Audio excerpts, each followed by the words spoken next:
വളരെ മനോഹരമായ പെയിൻറ്റിങ് കളറിലും വർണ്ണങ്ങളൊക്കെയുള്ള ബോട്ടാണ്. ഇതിൻ്റെ ഉള്ളിലേക്ക് കയറി കഴിഞ്ഞാൽ വിശാലമായ സ്ഥലമാണ്, നല്ല വൃത്തിയുള്ള സീറ്റുകളും കാണാം.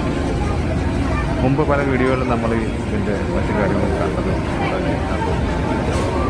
ഇതിൻ്റെ ഉള്ളിൽ ഇങ്ങനെ ഒരു ഡിസ്പ്ലേ ഉണ്ട്. ഇതിൽ യാത്രക്കാർ ചെയ്യാൻ മുൻകരുതലുകൾ എന്തൊക്കെയാണ് എടുക്കേണ്ടതും കാര്യങ്ങളൊക്കെ പറഞ്ഞു തരും. അതുപോലെ കുറേ കാര്യങ്ങളൊക്കെ അതിൽ കാണാം. അങ്ങനെ നമ്മൾ ഹൈക്കോർട്ട് വാട്ടർ മെട്രോയുടെ ഹൈക്കോർട്ട് ടെർമിനലിൽ നിന്നും അങ്ങനെ നമ്മൾ ഫോർട്ട് കൊച്ചിയിലേക്ക് യാത്ര തുടങ്ങിയിരിക്കുകയാണ്.